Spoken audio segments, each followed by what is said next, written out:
जैन साहब, आप अनम्यूट कर लीजिए जैन साहब।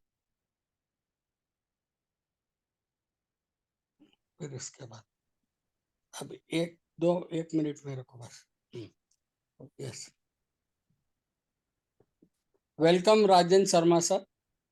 I am just reading his profile. Sri Rajendra Sharma has been IT professional working for different MNCs in India and US. He is now settled in Pune. During his college days, he was introduced to J. Krishnamurti and also by his father.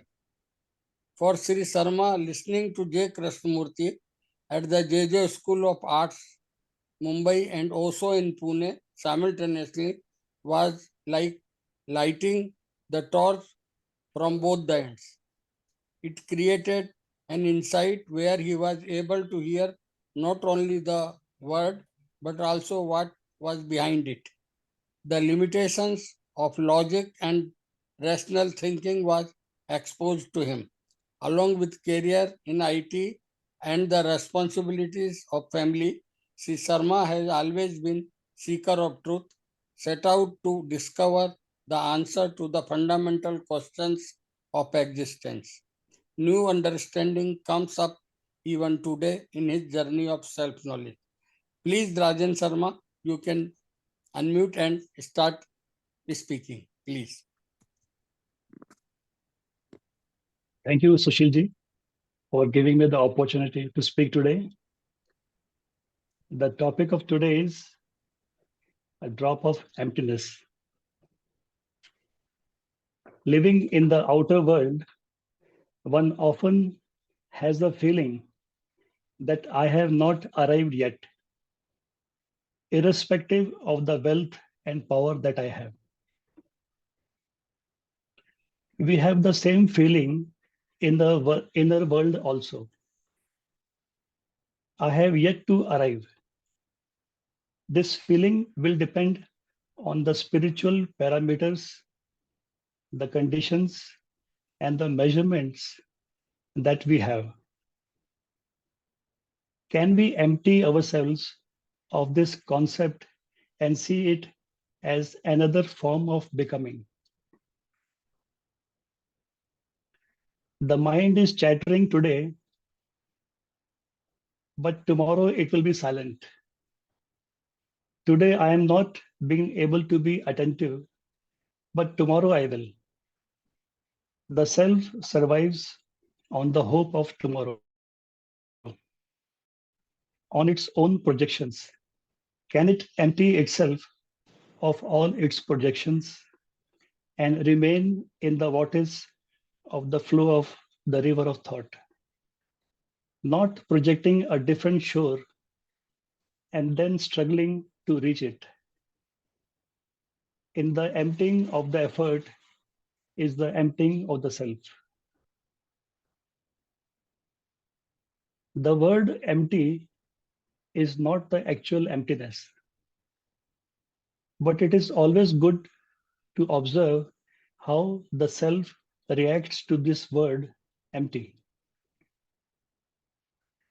The word emptiness has a hollowness built into it. The deeper layers of the self invariably resist the word emptiness. The human being living a life which is already dull, boring, insensitive, empty, shallow, finds it difficult to digest the message of emptiness. The self reacts to emptiness as a life which is devoid of any meaning and purpose. When faced with the word empty, the self asks, what is the use of an empty life?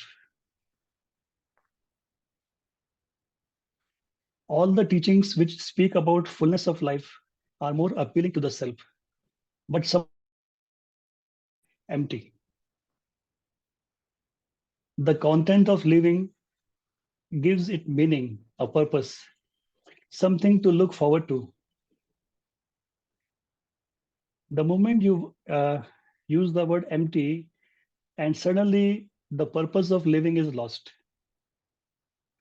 Somebody asked his friend, "What makes you get up in the morning?" His friend replied, "I look forward to reading the newspaper." The answer may sound silly, but if one observes that if the newspaper is missing one day, how much disturbance it creates.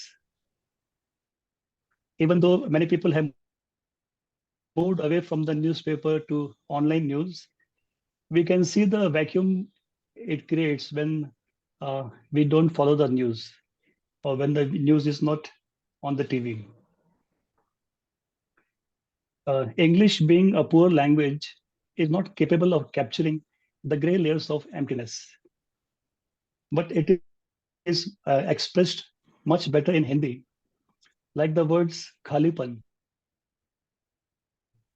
खोखलापन, सूनापन, अधूरापन. These words convey an emptiness which is difficult to fill and is not captured in the English language.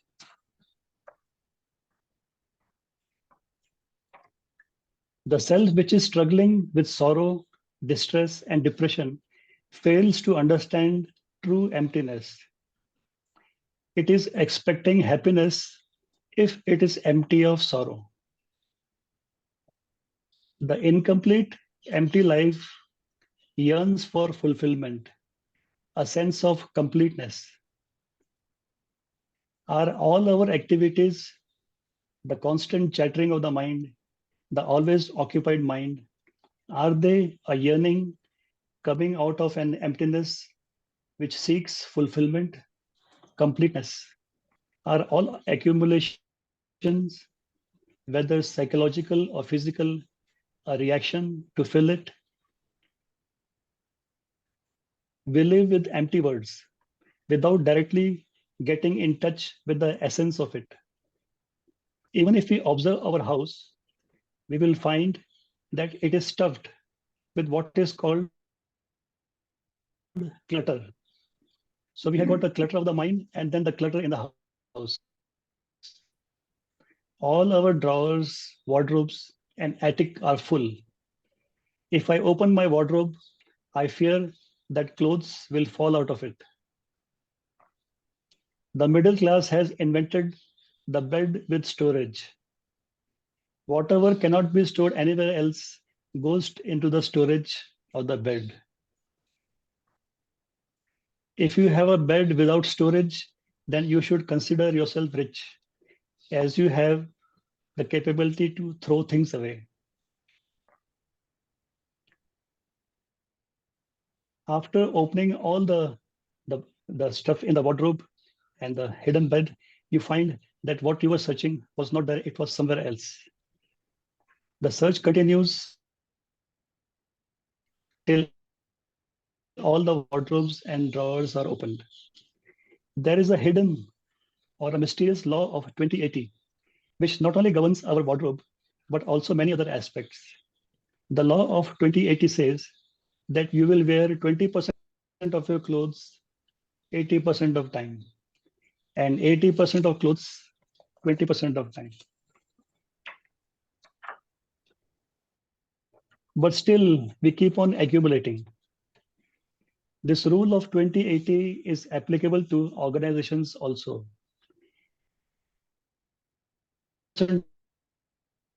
Employees will do 80. The economies of all conditions holding 80% of wealth and 80% of population holding 20% of wealth. This yearning for accumulation has caused immense sorrow with struggling for limited resources.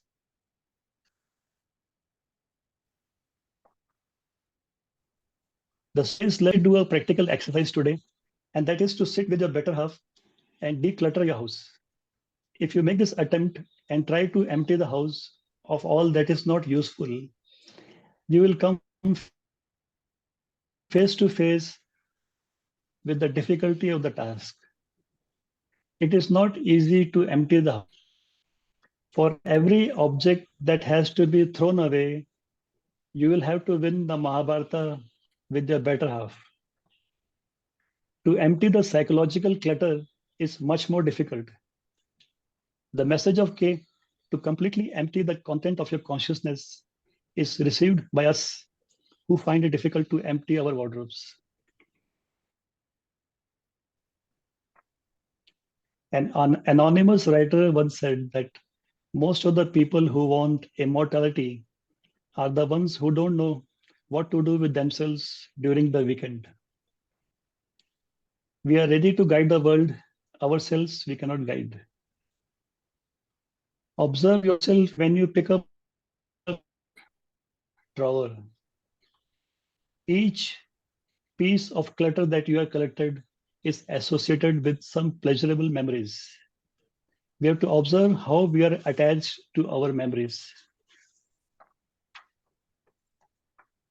We are so stuffed in our house that there is no space for even a drop of emptiness.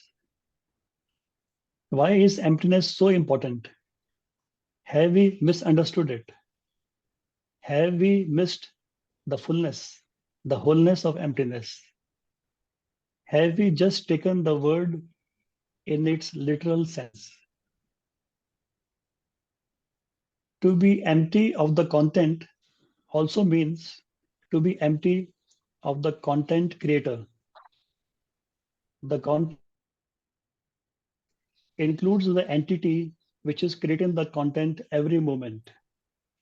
The content creator is willing to empty the content as it looks forward to a new way of living, free of bondages and living in order and harmony.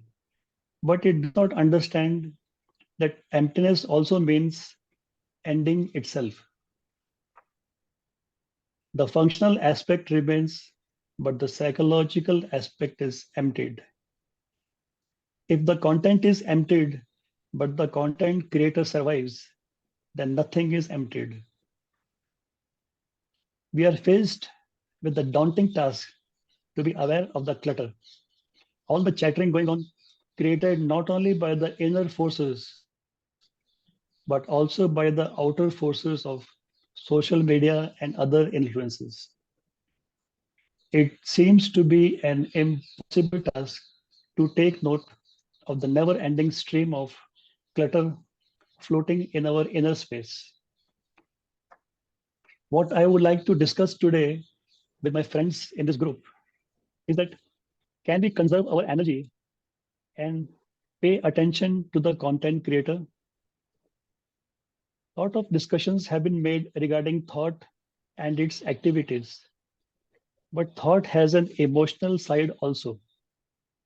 This emotional aspect of thought is much more powerful than what is called rational thinking. If we have observed ourselves, then we should have seen that when we are charged with emotions, all rational thinking goes out of the window. Observing the self in emotionally charged states is very difficult. But if we are able to do it, then we can see that it will put an end to all the content created from such situations.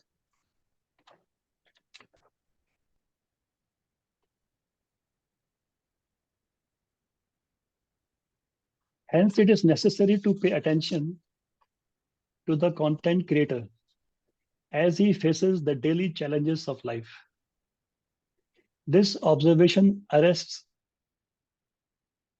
a lot of unnecessary content created, which keeps on lingering on as psychological residue. This residue again pops up in our dreams. It has its own desires of fulfillment and becomes a huge backlog. It can be cleared as it arises. It seems that the intention of emptying it or clearing it, because the content creator is so much attached with the content it creates. Hence, here lies the biggest difficulty. One can intellectually understand all that is being taught. But when faced with attachment, all understanding falls short. We are stuffed with the content, it has become life itself.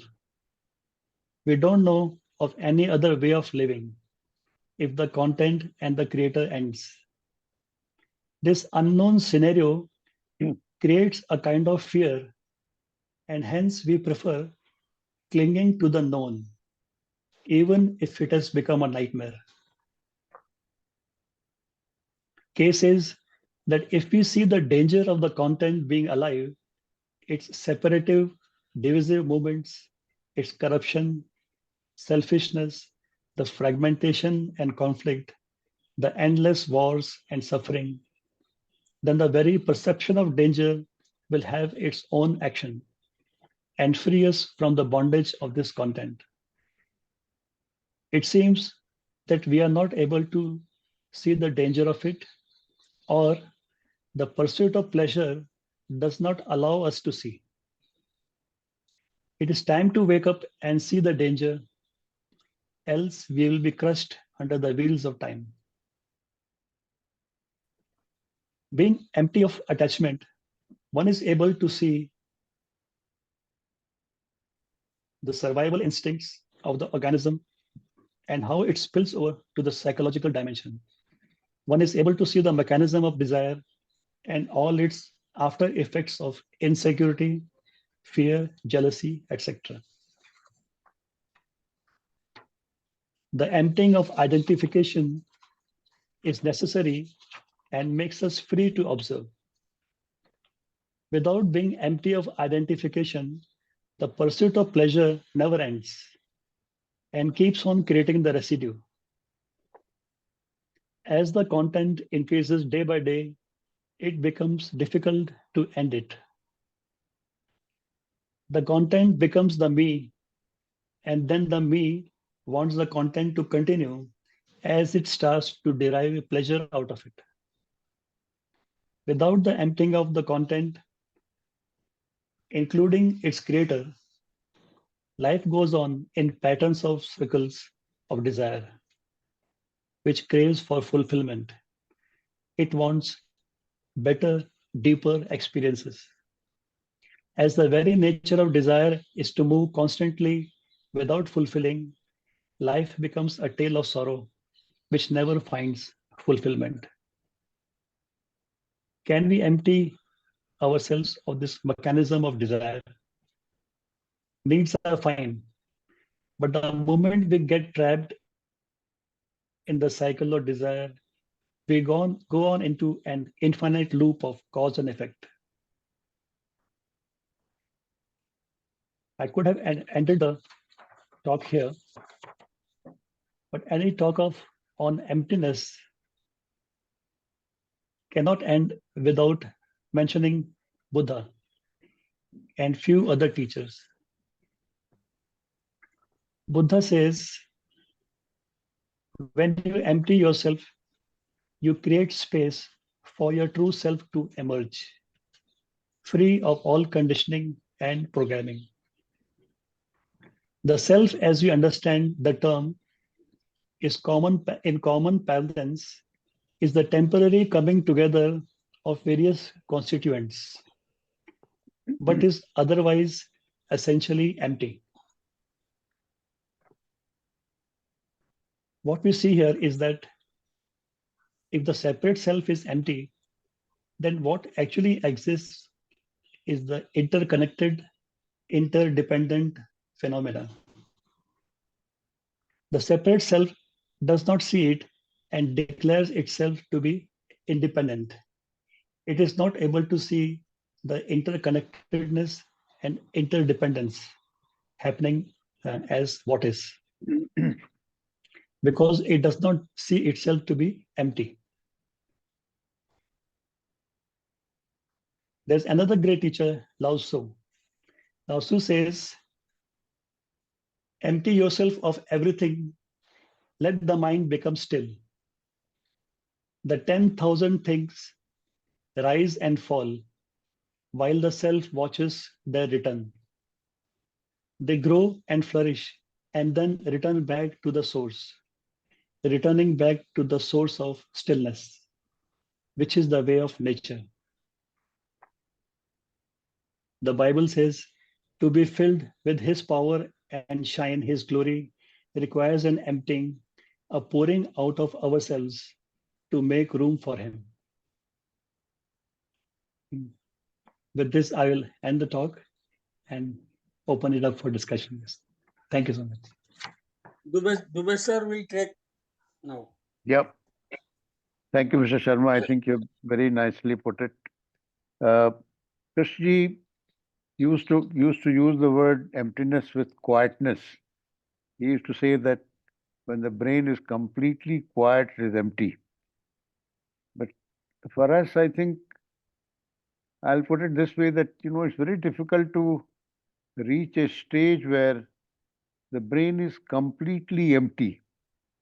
But we can certainly, by our living, a different way of living, we can reach a stage where the contents of our consciousness do not create any problem in observation.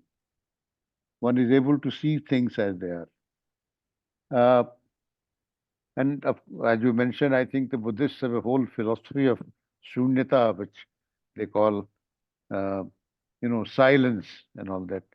And there is a saying that the biggest sound is that of silence. So that perhaps it only means that a state where the mind is not disturbed by the contents, and that if it is not disturbed, then it creates a space for something new to come, something which is totally unconditioned. That is what we. But you have put it very nicely. Thanks a lot, and we'll take questions wherever it comes from. Harshad bhai, would you like to ask something? Harshad bhai is yes. Please unmute. Harshad bhai is not there, sir. No, he's He- here. Okay. Yeah. Are you able to see me and hear my voice? Absolutely. Yes. Okay. So I am here in Varanasi now, Rajghat. Okay. I arrived only at 4 o'clock, and I just come here to Mhm. listen. And this word emptiness, which I think Sharmaji is using as a empty mind, which is desirable, just like a room which is full of furniture, you can't walk properly. You need to have a lot of space to walk freely in the room. Similarly, one needs a space in the mind to see things very, very clearly. And I know in my room, I had 500 cassettes of music, and I was not using it because now it is obsolete and it was occupying the space in my room. So one day I called somebody from the municipality and I told them that I don't want all these cassettes now, it unnecessarily occupies space. So similarly, it is wonderful to have the space in the mind to see the beauty of nature, to see our problems arising, even if the anger is arising, it can, if there is a space, there is a clarity, it can see clearly. So it is a kind of a perception, a clear perception is the empty space in the mind. And it means that there is no, this content creator, as Sharmaji puts, that whatever is happening is seen as it is, what is seen as it is, and there is no desire to change it. It's like a stream is of thinking is going on without the thinker. And in that, there are no problems. But only when the thinker comes out of this stream of thinking, then there is a duality. So I would say that emptiness. Sometimes Sharmaji used the word emptiness also in a khalipan, khokhlapan, adhurapan. This is an undesirable quality. It is like having no clarity. That is, I would say, then you feel that something is lacking. But when the mind is empty, then it is really a fullness of attention is in that. So, uh, two meanings we can give it to the word emptiness. One is the undesirable emptiness, which is a khalipan, kokhlapan, and the other is emptiness when the mind is really empty of the me or the self, and then there is a real clarity to see everything. Okay, I have finished. Thank you. Thank you, Harshad bhai. Yes, Dinesh wants to say something. Yes, Mr. Dinesh Waghmare. Please unmute yourself. Are you able to hear my voice, sir? Yes. Yeah. Again, this is a very interesting subject, and I agree with Jain Saab as well as Harshad Bhai. I also want to say the same thing, which, or rather, elaborate on the thing which Harshad Bhai has said. Actually, the dictionary meaning of the word emptiness is shunyata, khalipan, riktata, what Jain Saab has said. It has also, dictionary also says that emptiness is the place, is the fact that there is nothing in it. An empty area, usually bounded in some way between things. The quality of being valueless or futile.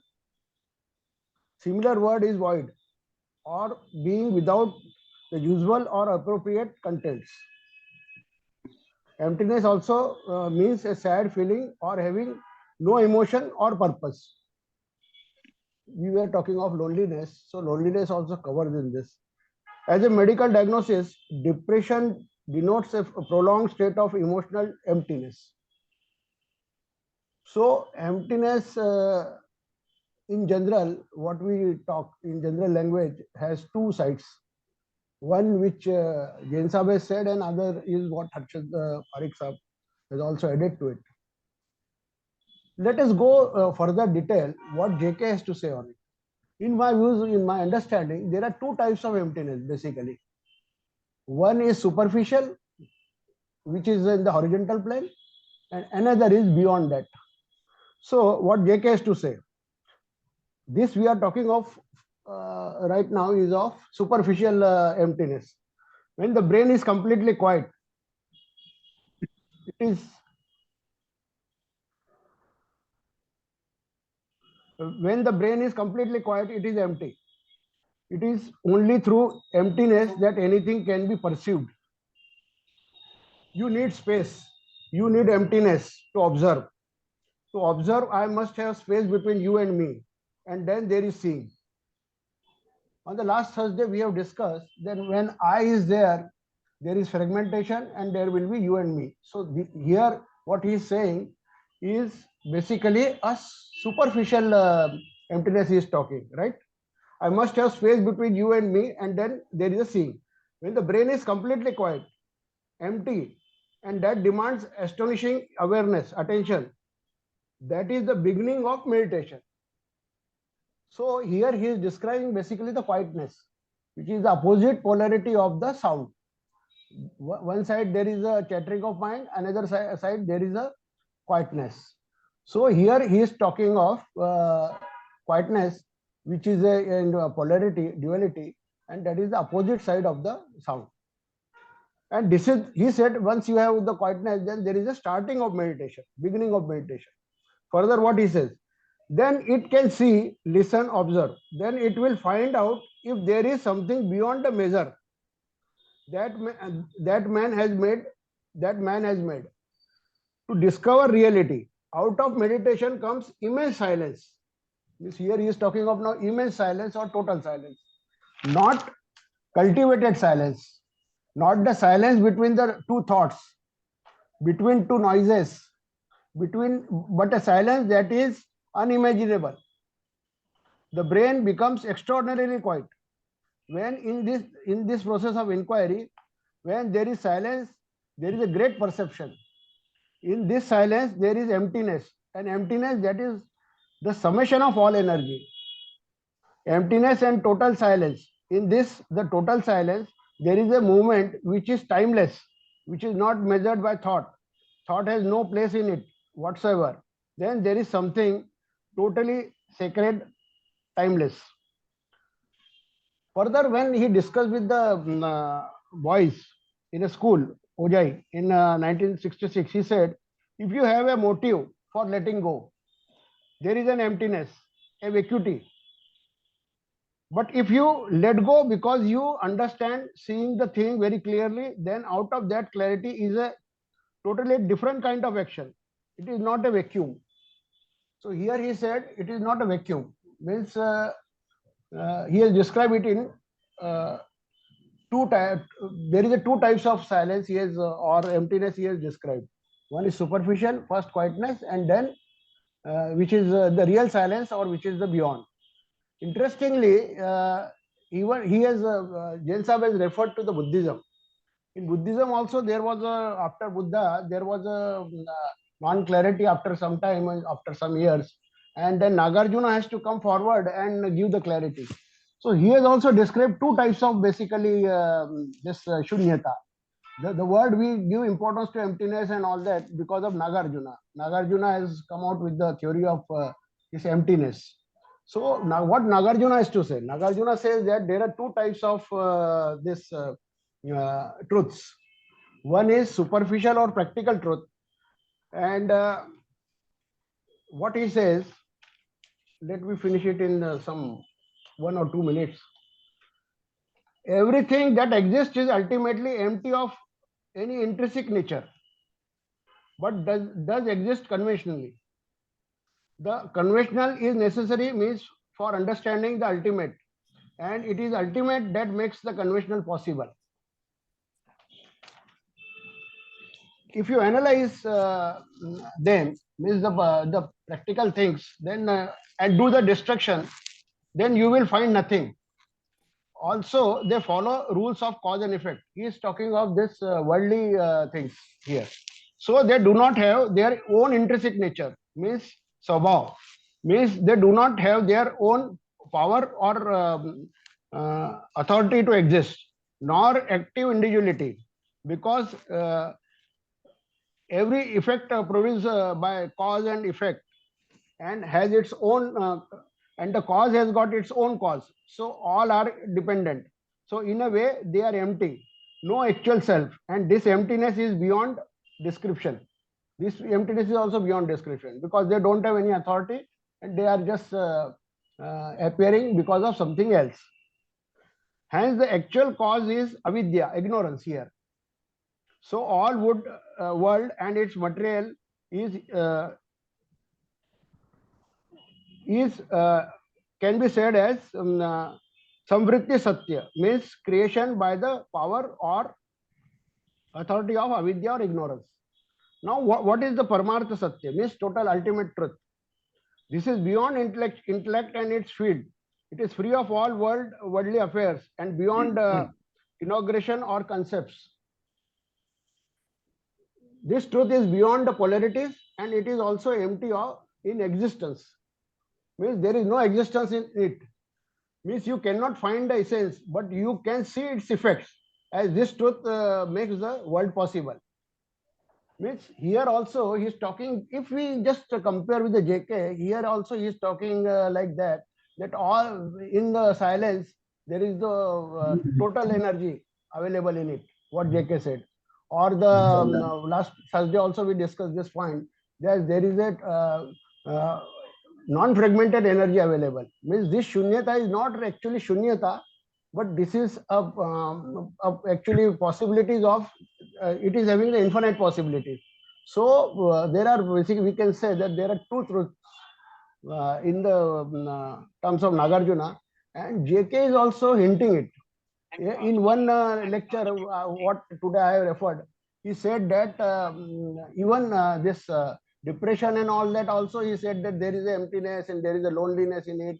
So emptiness word has been used right from the loneliness to the aloneness, and then after aloneness to the ultimate truth. Thank you. Okay, thank you. Yes, Dr. Pradeep Verma, please. Thank you, friends.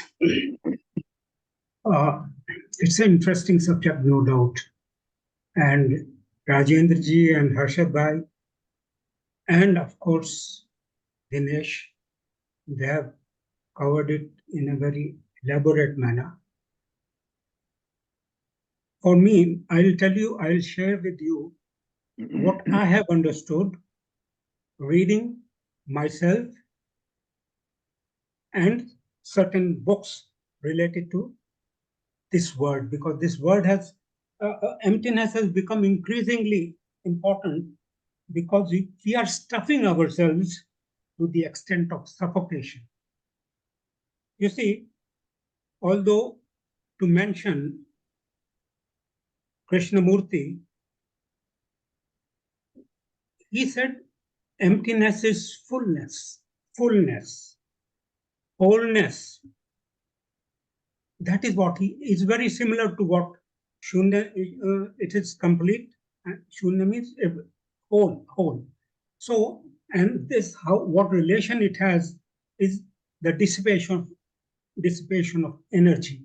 Even to maintain the content in our consciousness, there is dissipation of energy. It is known to most of the people now, through scientific studies also, that maximum energy is taken by the brain activity. So, although we have grown up in a society where they used to say, empty mind is a devil's workshop. So we have grown up in this type of thing, and we went on accumulating things. We went on, and I think physical accumulation and psychological accumulation, they're not two different things. They are not two different at all. One affects the other, and in a cycle. So what happens is this: we have collected so many words, so much material on emptiness. We have collected material on emptiness. You see, we are filling ourselves to our capacities, and this fullness creates dis-ease and disorder. I have seen it. Anybody can see it if you remain with yourself in your 24 in your daily life. One can see these things. So, not much to say. Whether there is dissipation of energy, whether the space is available to what I call me, although it is a much abused word, that me and I-amness and all that. But it is relatively simple to see dissipation of energy in myself. And for everything I need energy. Everything I need energy. So this is all I have to say, friends. Thank you very much. I don't think I have taken time much beyond. Thank you. Thank you, sir. Thank you. Thank you.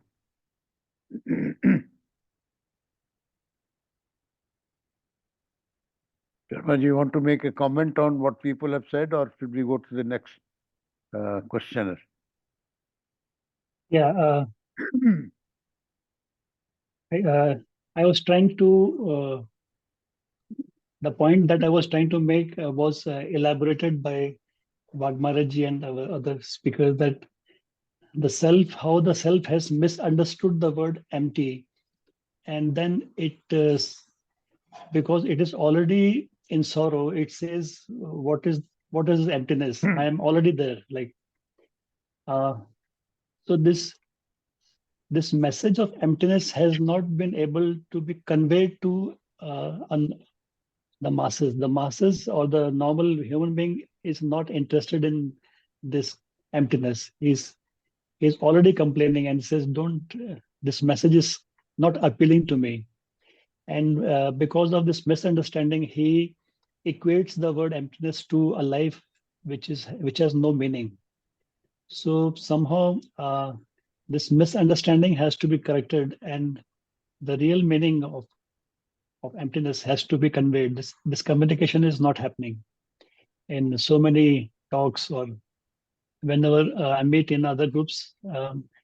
The self is kind of resisting this word, and hence that the message never gets through. So what can be done to at least clear up this confusion of this word, so that we can go into it in our group? At least, why is this misunderstanding of this word? Yes, Harshad bhai, you want to say something? Yes. Um, Emptiness, it means actually that there is no self, there is no feeling that there is somebody is there, and that is kind of a psychological death, and it is frightening for most people. And that's why the mind continues to chatter because it doesn't want to die.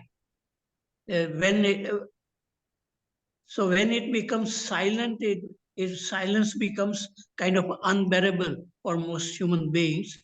But for some people, that silence is a wonderful state in which everything is happening as it is, and there are no conflict in that because there is no the creator of conflict doesn't exist.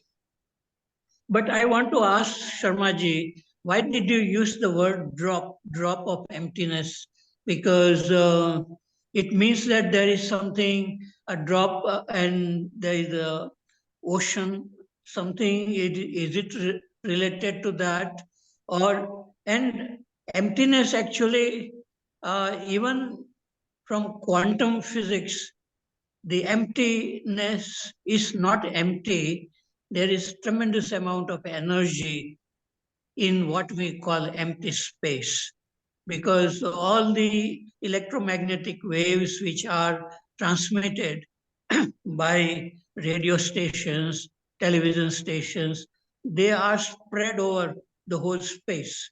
So even in our room, we have the waves which are transmitted by BBC or Voice of America. And so this empty space is not empty. There is a tremendous amount of energy. And I learned from David Bohm's book that in empty space, there is tremendous energy. And this is true also if a mind which is empty of thoughts, no, no sense of self, then there is also tremendous energy exists, a tremendous clarity exists if there is no fear. But generally, I think that state is very, very frightening for most people. And so we like to involve ourselves doing something so that we don't touch that feeling of silence within us, emptiness. Okay, thank you. Thank you, Harshad bhai. I think Sharma ji asked a very pertinent question, and I would like to respond it, respond to it. You know, in a practical sense, we know that if our mind is full of all the issues that we are living with, then it affects our relationship because we are not able to see beyond the words. But if you can, because if somebody says something which is unpleasant to me, I immediately react because I have created the image of myself and that image gets hurt. But if I can create some space between the registration of what somebody says and my response, if I can create that space, then my response will be entirely different. Then I'm able to see those things and also see what is happening to my, my responses, to my emotions. And that is why it is very important. So I think to answer Harshad bhai's questions, Perhaps what Sharmaji meant by a drop of silence, it could have been said a flash of silence. That would have perhaps sounded better. Yeah, Because that's we, fine with me. Yeah. yes, because we do have flashes of that space in our mind where we respond entirely differently. But Right. if it is completely full with our emotions, our images, and so on, our response is entirely different. Yeah, this is what I wanted to say. I think Dr. Verma wants to say something. Yes, sir. Unmute yourself.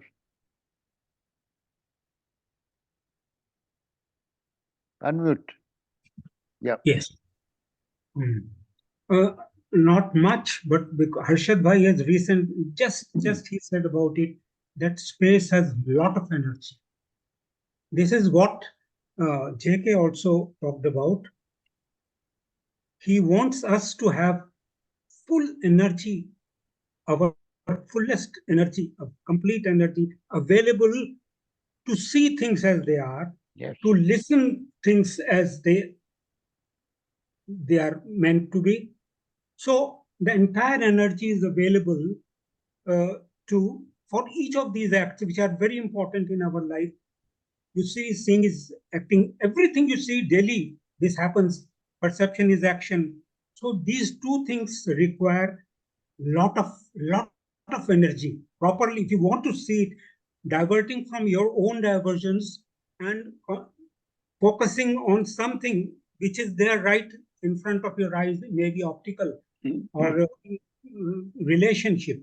So the whole energy is available, must be available to you, and unless you don't die to those past or the memories or anything that will distract. So this energy concept is very correct and very simple to understand, where all my energy is uh, used up in brain as memory, as attachment, or whatever it is. Thank you, friends. This is all I have to say. Thank you. Thank you. Yes, Dinesh ji, please. I would also like some other people to ask questions who have been attending this dialogue session, because we don't hear their viewpoint. So instead of hearing people who have been talking to us all the time, I would like some other people also to say something, because this is meant to be shared by all of us. Yes, Dinesh ji, please go ahead. I don't mean to stop you. Okay. Are you able to hear me? Yes, yes. Sir, it is very interesting. We are talking of energy. Suppose this emptiness is normally is first in the first stage, it is experiential. So I am feeling emptiness. What is the feeling or what is the emotion accompanying it? Is it depression? Is it frustration? Or suppose I am feeling emptiness because I am cornered in some situation. So I am feeling energy of no way. I am not able to see any way in it. Or suppose I am feeling empty, but there is a well-being feeling. Or I am feeling empty with freedom, energy of freedom I am feeling. So I had to see what is my state of mind. And if I can observe that, and if there is a, suppose there are no thoughts, no feelings, nothing is there, then probably there I can go beyond it, or I can remain with that state, and I can have something else available to me. This is one thing. Number two, there is a question in chat box whether observing the thought will declutter the mind. In my views, observing the thought, these are my views and my experience, will only put you into the self-knowing, or it will give you will know what you are basically. So observing the thoughts will only give you what you need to do with those thoughts. Suppose one has to attend the thoughts, and he has to work on it. Suppose there is some unfinished business in the content of one of the thoughts, or there is some say one thought is of showing that this task is pending for since long. I, I had to visit some at some place and I am not able to go, or I am not able to complete my hobbies or whatever it is. So unless the thought is attended, it will not end.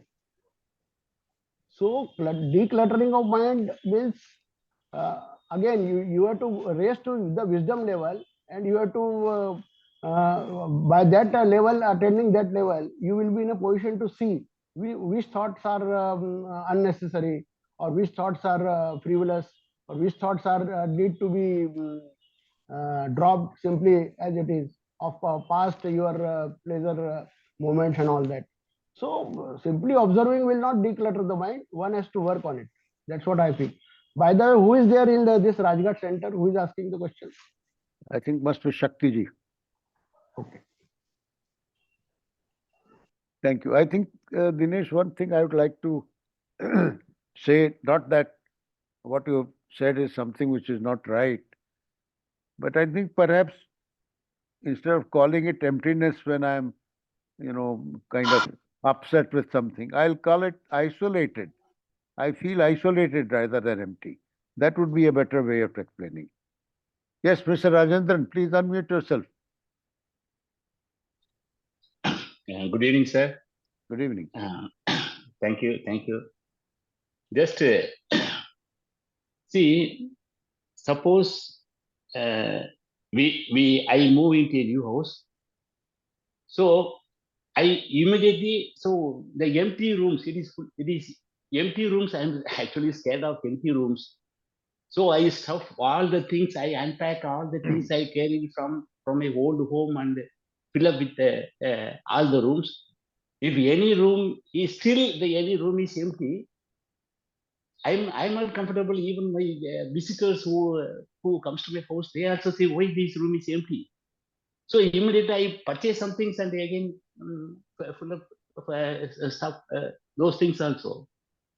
So in the psychological field also, I always acquire and whether the knowledge from others or books or social media or on the TV news channels, I go on accumulating things.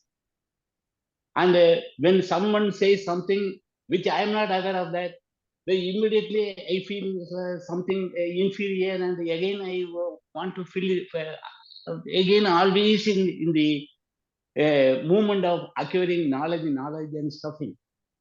So we always living on the surface, veneer, icing. So beneath that surface, is there emptiness? That surface is filled with self-talk, me, self, opinions, judgments, knowledge, words, and false securities, beliefs, illusions, efforts. It's full of hoarding of things. So beneath the surface, the emptiness is there any, is there that emptiness is there beneath the surface, or will I die in the surface itself?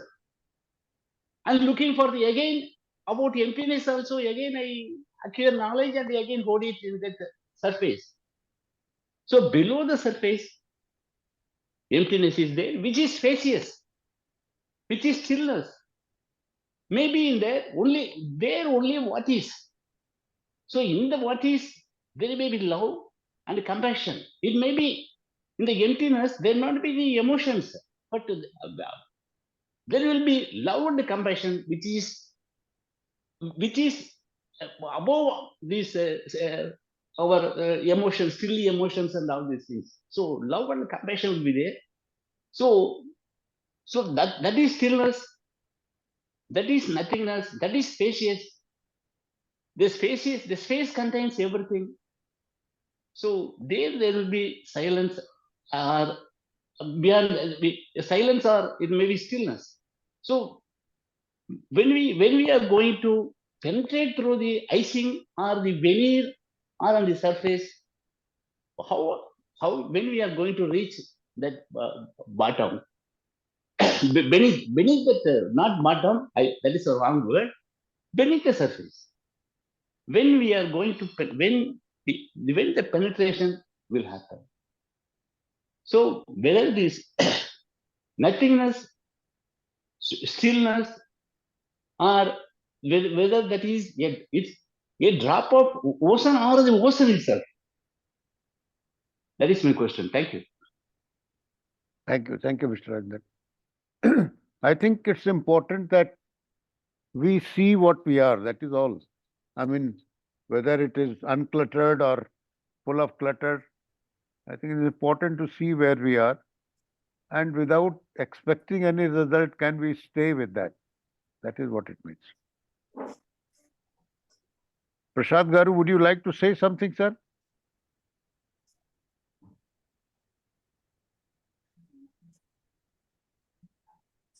I think he's not near the TV, just listening. Yeah, one point I would like to say. Yes, please. Harshad. Regarding what Rajendran sir was saying about the stuffing, and then he explained all the different kind of content or the stuff which makes up the psychological clutter. But in this very clutter is also the effort to declutter. So can we identify this effort going on to declutter and trying to reach that state of silence? So emptying is not the emptying of the clutter, but emptying of this effort to reach anywhere. At the start, I had spoken about that we are always in the feeling that I have not arrived yet. I have still to arrive. So this feeling of incompleteness, I am not complete yet. I have yet to fulfill. This feeling keeps on keeping the self alive. And we are filled with this feeling of not yet arrived. So maybe somebody can also expand on this as to why this feeling has overpowered us, and always the self is in the mode of struggle. It is always struggling to come out of the clutter and into that state of whatever measurements it has made, that one fine day I will reach, one fine day I will arrive. So this feeling always is a kind of overpowers the self and keeps it surviving, continuously growing. Yeah. Maybe anybody can expand on this aspect also. I think others can comment on this. But to start with, I think if we start with the desire or intention that I have to declutter my content and reach somewhere, I think this is where the problem is. Because there's nothing to be reached, sir, and no place to reach. I think if we can see the content, any one conditioning of our consciousness, that is the beginning of freedom. Just seeing. Yes. And when I say seeing, it means seeing without any measurement, without any evaluation. That's where we have to begin from. And if I have an aim of decluttering my mind and creating a space or emptiness, I don't know what that is really. It can be intellectually explained, but in our daily life, it is important that, one leads a simple life where I am able to be sensitive to others, and at the same time, watching myself, my emotions, my reactions, my responses to different people. That is where I can begin, because that's what I am. Yes, Harshad bhai, unmute yourself.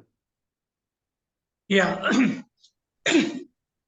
As long as we are not free from many problems, there will be a desire or an effort to be free. And sometimes Krishna ji calls discontent is something which keeps you young.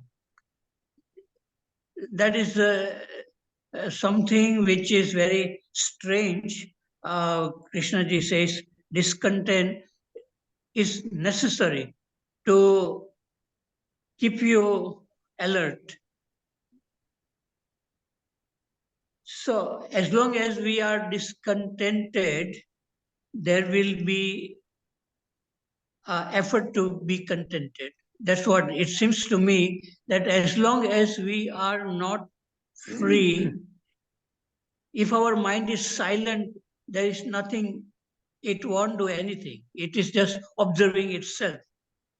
But when the mind is thinking too much and also it tries to come out of thinking, so there is a conflict.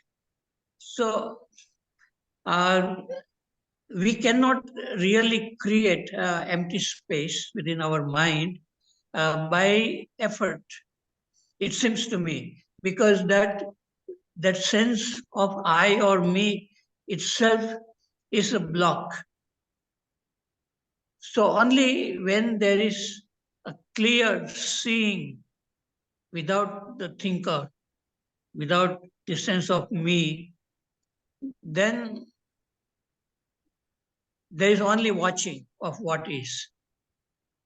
And that is what it seems to me Krishnaji is saying, this choiceless awareness is in which you see things as they are unfolding without trying to change it. So the desire to be free is an indication that we are not free. As long as we are not free, there will be effort. Okay, thank you. Thank you, Harshad bhai. Yes, Dinesh ji. Can I take 5 minutes and read what JK has to say? You tell where from your reading people can read it rather than doing it in the dialogue. No, on what? See, it is very interesting what we are talking. No, what I he think says. Dinesh, let's not do that because it becomes a reading session. You tell the book and also tell the chapter or pages. People This can is read. Yeah. Public Talk 2 is Santa Monica, California, 17 March 1974. Okay. In this, the essence, what is the essence of this talk? He says that just 2 lines, sir. Okay. I will just sure, read 2 lines. Yeah. Is it out of your insufficiency, depending on another to fulfill or to feel that emptiness, and therefore you are using another, exploiting another to cover your insufficiency and utter emptiness, and so call that person a friend? Most of us are lonely, and the older we get, the more lonely. So here he is talking of what energy is accompanying. You are feeling lonely, and he is using the word emptiness with it. And what at the end, what he says, learn what it means to be lonely and not escape from it. Look at it, live with it, see what is implied, so that psychologically you depend on nobody. Then only you will know what it means to be love, what it means to love. Means what he's saying, what is the energy accompanying with that emptiness, and then you remain with it and you understand it fully and rest to your wisdom level. Yes, thank you. Yes, Prasad Garu, please go ahead. Sir, first my apologies because I joined very late, very late. No problem. That is one thing. Second thing, even after I joined, I had an interruption by a phone call from a good friend on behalf of a good friend who passed away today and all that. So I really have not heard Sharmaji. But I want to share what I understand of this topic. A drop of emptiness. Drop of emptiness. I think that is quite significant, that word, a drop, because we really don't have an experience of emptiness. Actually, emptiness is something which you cannot experience. If you experience, it is not emptiness. So what all we can have is our chattering mind. It goes on chattering throughout the day, and that chattering mind can have some respite. We can all have that, because Krishnaji basically said You have to die every day. You keep death at a distance, but bring it back into your life. And he said for him, living, loving and dying are my life. Something like that he said somewhere. That is living, loving and dying. So dying, if we have that quality of dying, that automatically gives you some emptiness. That is possibly the only method. Of course, Krishnaji is against these words like method, process, and all that. That is the only thing that can give us a drop of emptiness. You can't have, with all your accumulations, your hates, your acquisitions, your greed, with all these things, which is the common luggage which we carry, we are born with some of it. We acquire some of it through tradition, through our social influence, our knowledge, all these things.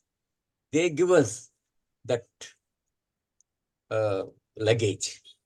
Unless we shed that luggage, you can't have even a taste of silence or emptiness. So I think this living, loving and dying. And loving also is not of the one or of the many. It is not restricted to your family members. For most of us, even loving our family members is a problem. We have conflicts. We don't have a conflict-free life. And he said somewhere, I never had a conflict in my life. That is, we can have a kind of inkling of that life, what it is to live in emptiness. And emptiness has its own energy. It is not simply empty. And I can even say this, when you are really empty, things get done automatically. I mean, I don't want to expatiate on that because it gives false hope and all that, and false impressions and all that. I don't want to do that, but occasionally I feel it. How is it happening? It is happening. When there is emptiness, things get done without your effort. And Krishnaji also talks of effortless life, living life without effort. So, sir, these are some of the dimensions of emptiness. And thank you, sir. Thank you. Thank you. Thank you, Prasad Garu. Thank you. Yes, Mr. Rajendran, please unmute yourself. Thank you, sir. I want to finish it. See, I am just asking, sir. I will not come to any. I don't have any opinion or come to any conclusion. Is it emptiness? Why? What is emptiness? What is nothingness?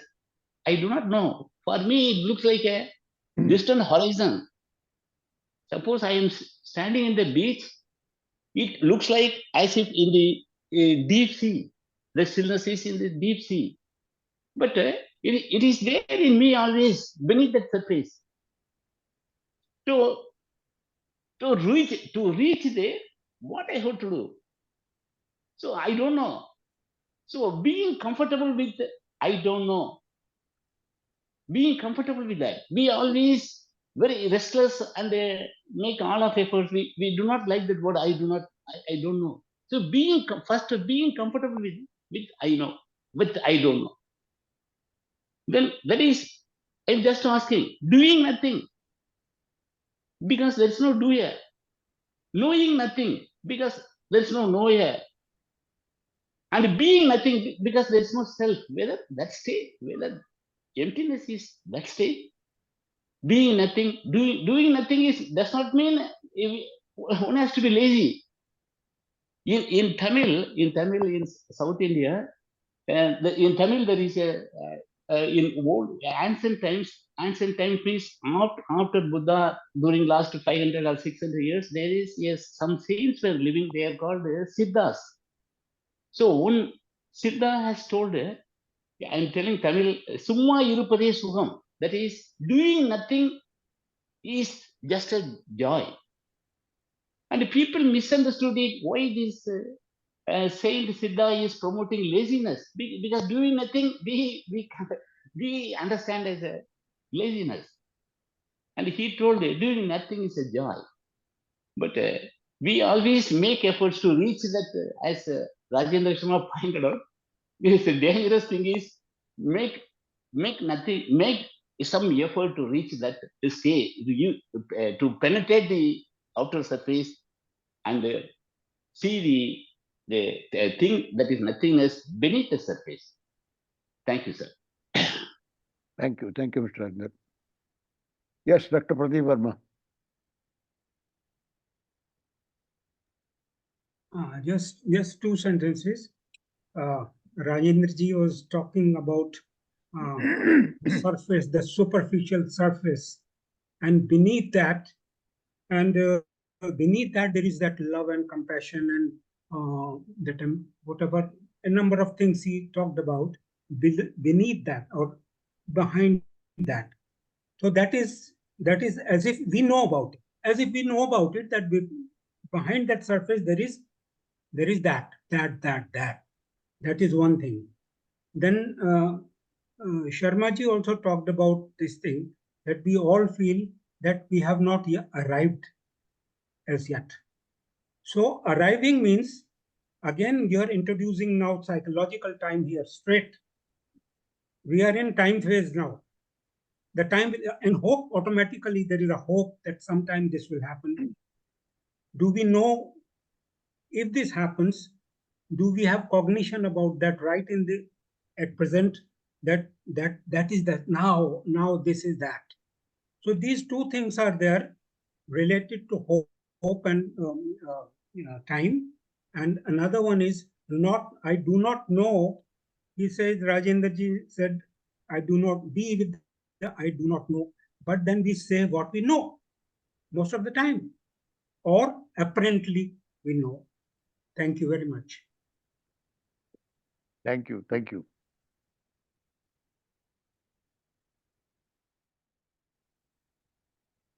I guess there are no comments to make. And we have also reached our time, so we can as well close now. I want to thank Rajendra ji for a very thought-provoking discourse, which which brought lots of questions, and I thought maybe we'll have clarity about a drop of emptiness. Thank you, Mr. Sharma. Thanks a lot. Thank you very much. Good night. Thank you so much. Good night.